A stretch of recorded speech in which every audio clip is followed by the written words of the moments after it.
Yo, what's up guys? Welcome back to my channel.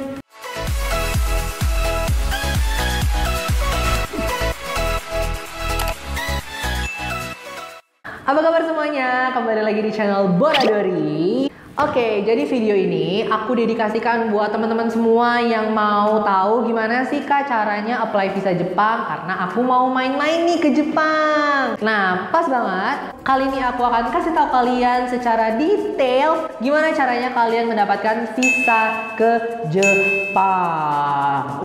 Sebelum kita masuk ke step-stepnya, aku akan informasikan dulu ke kalian kalau kan kita sudah tahu nih sebelumnya ada dua jenis paspor. Itu adalah paspor biasa dan e-paspor. Nah, pengeplaian visanya itu juga berbeda untuk dua paspor tersebut. Kenapa berbeda? Karena akan lebih mudah buat kalian yang mempunyai e-paspor.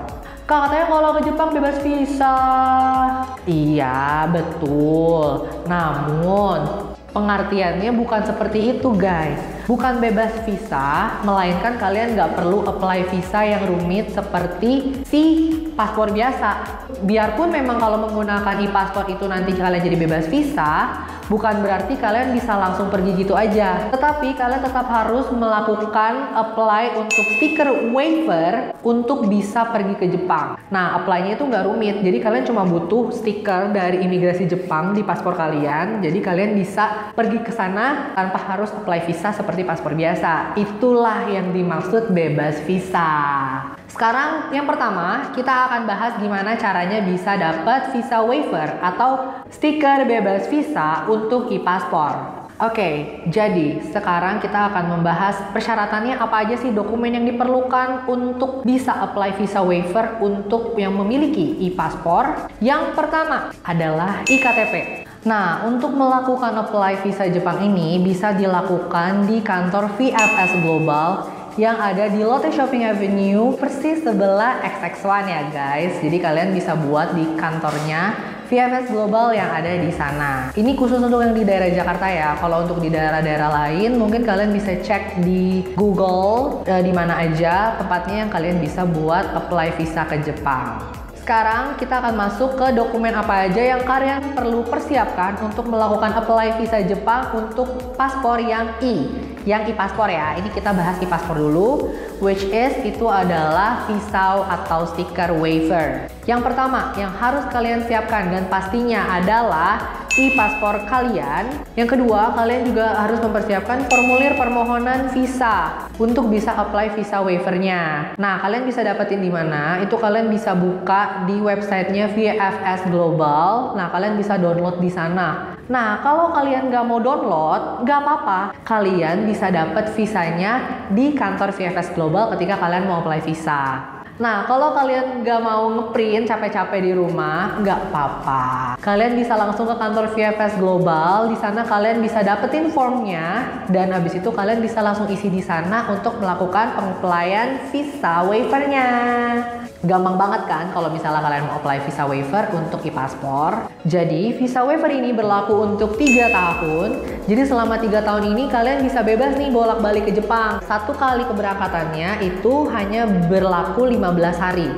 15 hari. Hanya berlaku 15 hari untuk stay di Jepang untuk satu kali perjalanan. Katanya 3 tahun, kok 15 hari doang? Nggak gitu guys. Jadi dalam waktu 3 tahun itu kalian sekali berangkat 15 hari. Kalau misalnya kalian pulang terus kalian berangkat lagi itu juga 15 hari. Pokoknya satu kali trip maksimal 15 hari, tapi kalian bisa melakukan tripnya full dalam 3 tahun itu. Nah, tetapi kalau misalnya umur paspor kalian tidak sampai 3 tahun ke depan ketika kalian apply visa ini, maka visa ini juga akan umurnya sama panjang dengan sisa umur paspor kalian. Misalnya paspor kalian nih waktunya udah tinggal 2 tahun lagi nih, kalian harus perpanjang paspor. Nah, berarti visa waivernya juga cuma bertahan untuk 2 tahun terakhir ini. Ketika kalian udah buat paspor baru lagi, itu kalian harus apply visa waivernya lagi gitu.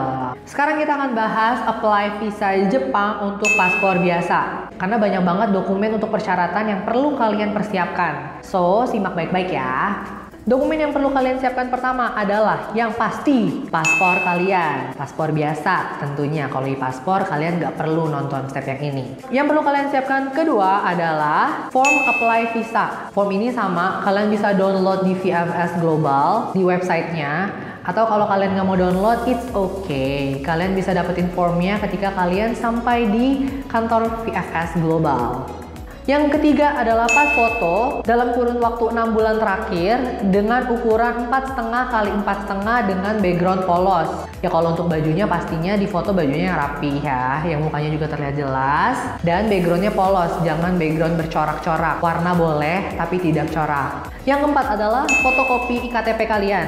Fotokopi KTP-nya itu kalian harus buat dalam ukuran A4. Cukup fotokopi dan biarkan saja dia berlalu dengan kertas A4-nya. Yang kelima itu adalah bukti pemesanan tiket pesawat PP. Jadi PP ya, jangan satu kali perjalanan aja. Karena kan pasti juga kalian mesennya PP dong, masa kalian nggak mau pulang. Itu harus dilampirkan juga bukti pemesanan tiketnya ketika kalian mau apply visanya. Yang keenam adalah jadwal perjalanan atau itinerary selama kalian berada di Jepang. Kenapa harus lampirin jadwal dan itinerary? Karena supaya orang imigrasi Jepang itu tahu kalian tuh di sana ngapain aja, kemana aja, dan kalian tuh masih dalam pemantauan. Karena kalau misalnya kalian udah ilegal, pasti akan ditindak nih langsung sama imigrasi Jepangnya sendiri, gitu.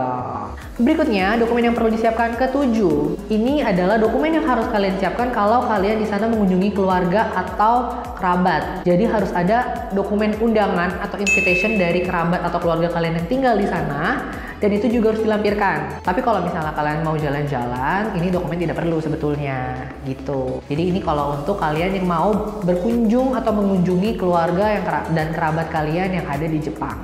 Dokumen yang perlu kalian siapkan kedelapan adalah bukti keuangan kalian. Itu bisa dari rekening koran atau bisa dari fotokopi buku tabungan kalian dengan durasi 3 bulan terakhir. Jika kalian adalah penjamin diri kalian sendiri, jadi dokumen keuangan itu adalah dokumen keuangan kalian. Kalau misalnya yang menjamin kalian adalah orang tua atau wali, dokumen yang harus kalian lampirkan adalah buku tabungan atau rekening koran 3 bulan terakhir dari orang tua atau wali kalian. Dan kalau misalnya penjamin kalian adalah orang dari Jepang, maka keluarga atau kerabat kalian yang dari Jepang harus melampirkan dokumen-dokumen berikut. Yang pertama adalah surat pajak, yang kedua adalah surat penghasilan, yang ketiga adalah surat referensi bank, yang keempat adalah fotokopi buku tabungan 3 bulan terakhir, dan yang kelima adalah surat keterangan kerja.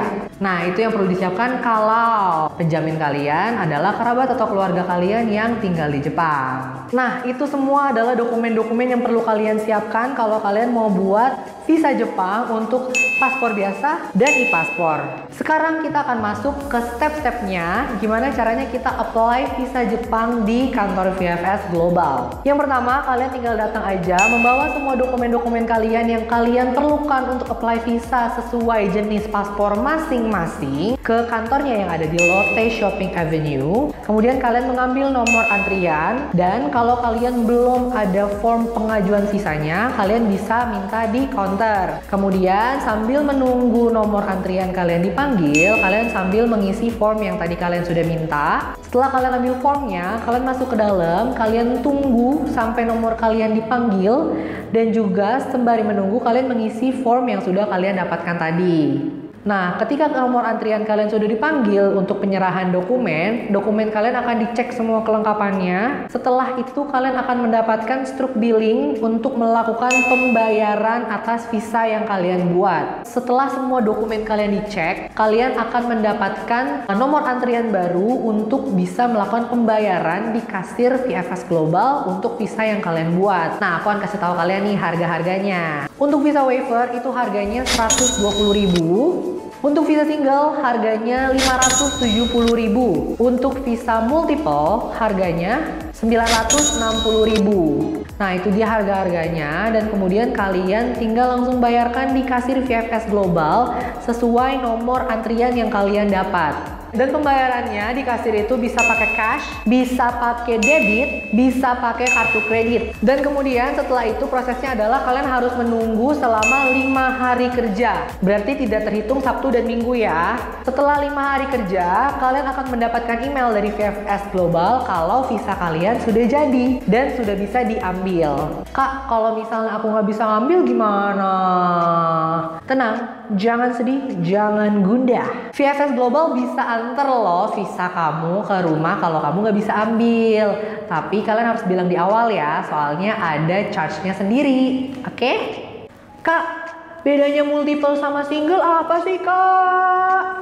Bedanya visa single dan multiple adalah kalau visa single itu kalian untuk 1 kali perjalanan. Jadi kalau misalnya kalian udah pergi, pulang, mau pergi lagi, kalian harus apply lagi. Kalau multiple itu untuk beberapa kali perjalanan. Jadi ketika kalian pergi dan kalian pulang, kalian nggak mesti apply lagi, tapi kalian bisa menggunakan visa yang multiple itu. Cuman visa multiple ini agak sulit. Visa multiple ini dari imigrasi Jepang sangat selektif.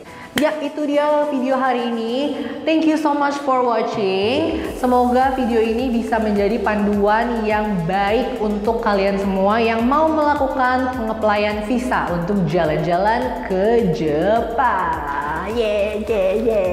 Kalau kalian ada yang masih bingung, boleh langsung tanya pertanyaan di bawah, di comment sections di bawah ini. Boleh langsung tanya, aku akan usahakan jawab sebisa aku supaya kalian nggak bingung untuk melakukan apply visa. Dan jangan lupa juga untuk share ke teman-teman kalian yang mau jalan-jalan ke Jepang. Jadi nggak bingung nih caranya gimana sih untuk apply visa dan apa aja sih yang perlu disiapin. Semua udah ada di sini. Jadi kalian udah nggak bingung, nggak akan hilang arah. Sekian untuk video kali ini. Thank you so much for watching. See you in next video.